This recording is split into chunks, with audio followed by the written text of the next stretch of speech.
Ang mabuting balita ng Panginoon ayon kay San Lucas. At sinabi sa kanila ni Jesus ang isang talinghaga, "Tingnan ninyo ang puno ng igos at iba pang punong kahoy. Kapag nagkakadahon na ang mga ito, alam ninyong malapit na ang tag-araw. Gayon din naman kapag nakita ninyong nangyayari na ang mga sinasabi ko, malalaman ninyong malapit na ang kaharian ng Diyos. Tandaan ninyo, magaganap ang lahat ng ito bago lumipas ang salinlahing ito. Lilipas ang langit at ang lupa, ngunit ang aking mga salita ay hindi lilipas kailanman." Ang mabuting balita ng Panginoon. Word of the day, hear what God has to say. Mapagpalang araw po sa inyong lahat. Kumusta po kayo? Ang ating word of the day ay sign. May mga sandaling parang hindi natin maintindihan ang takbo ng buhay. Masaya ngayon, malungkot bukas, tahimik ngayon, gulo kinabukasan, may trabaho ngayon, biglang wala. Pero sa gitna ng pagiging pabago-bago ng mundo, may isang tanong tayong hindi maiiwasan. Paano ko malalaman kung ano ang gusto ng Diyos sa akin ngayon? At dito, pumapasok ang isang napakahalagang salita na itinatampok ng ating ebanghelyo ngayon. Sign. Ang ebanghelyo ayon kay San Lucas ay nagtuturo sa atin sa pamamagitan ng isang simpleng halimbawa mula sa kalikasan. Ang puno ng igos. Sabi ni Jesus, kapag nakita ninyong nananariwa na ang mga dahon nito, alam ninyong malapit na ang tag-araw.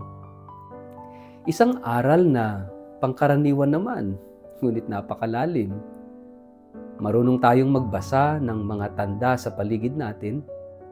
Kapag madilim ang langit, alam nating uulan.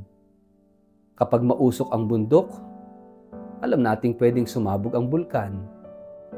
Pero ang hamon ni Jesus ay ito. Marunong ba tayong magbasa ng mga tanda ng Diyos sa ating puso? Ang Diyos ay hindi laging nagsasalita sa malalakas na tinig o sa mga himala. Minsan, ang kanyang mensahe ay nasa katahimikan, sa pagkakataong tila walang nangyayari. Minsan, ang tanda ng Diyos ay isang biglang tawag ng kaibigan, isang panaginip na tila may sinasabi, isang pakiramdam sa puso na parang may gustong iparating. Sa ebanghelyo natin, tinatawag tayo ni Jesus na maging mapanuri, maging mapagmatsyag, at higit sa lahat, maging bukas sa mga tanda ng Diyos. Mahalagang maunawaan na ang tanda ay hindi lang po palatandaan ng kung ano yung darating. Ang tanda ay paanyaya rin ng Diyos para tayo ay gumising. Katulad ng mga senyales sa lansangan na nagsasabing danger ahead o yield. No?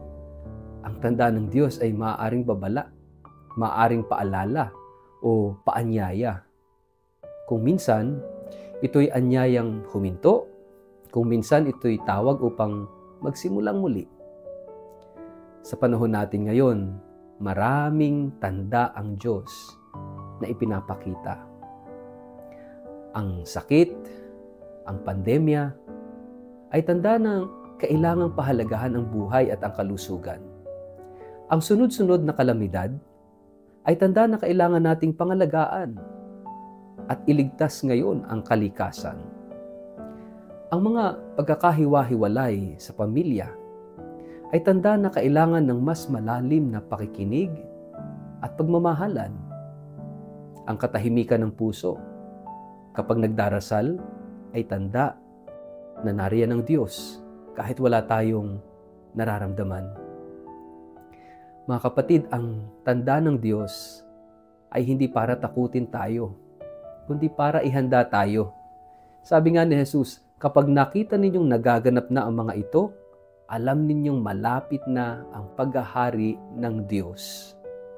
Ang mga tanda ay hindi lamang ukol sa katapusan ng mundo, kundi ukol din sa panibagong simula ng ating puso.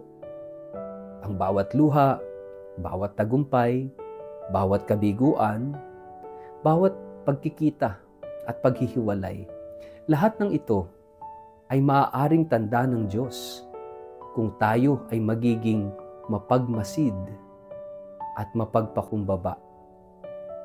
Ang tanong ay hindi lang may tanda ba, kundi nakikita ko ba ang tanda? Sapagkat kung ang puso ay sarado, kahit anong sign ay hindi makikita. Pero kung ang puso ay gising, kahit ang katahimikan ay may tinig. Kaya't mahalagang linisin ang puso, buhayin muli ang damdamin, at sanayin ang mata ng pananampalataya upang makita ang kilos ng Diyos sa ordinaryo nating pamumuhay. At sa huli, may isang pangako si Jesus na kailanman ay hindi maglalaho. Ang langit at ang lupa ay lilipas, ngunit ang aking mga salita ay hindi lilipas. Sa gitna ng lahat ng tanda, ito ang pinakamatibay. Ang salita ng Diyos ay mananatili. Kapag ang mundo ay tila guguho, ang kanyang salita ay matibay na sandigan. Kapag lahat ay nagbabago, ang kanyang salita ay nananatili. Kapag wala na tayong mahawakan, ang kanyang salita ang hahawak sa atin. Sa bawat sign o tanda ng Diyos, may mensahe. At sa bawat mensahe, may paanyaya. Ang paanyaya ay hindi para lamang sa hinaharap, kundi para sa ngayon. Kaya't, tanungin po natin ang ating mga sarili. Ano ba yung sign ng Diyos? Ano ba yung tanda ng Diyos para sa atin ngayon? Magnilay nga po tayo sa mga nangyayari sa ating buhay ngayon. Ano yung sign? Ano yung tanda ng Diyos? Ang hindi pa natin napapansin dahil sa ating takot, sa ating pagmamadali, o sa ating hindi pagpansin. Sa ngalan ng Ama, ng Anak at ng Espiritu Santo. Amen. Panginoon, turuan mo kaming maging mapagmasid. Buksan mo ang aming mga mata upang makita ang iyong mga tanda.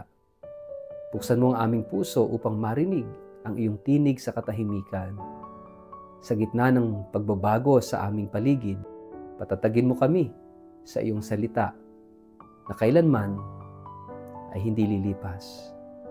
Amen. Pagpalain po kayo at ingatan ng makapangyarihang Diyos, Ama at Anak at Espiritu Santo. Amen.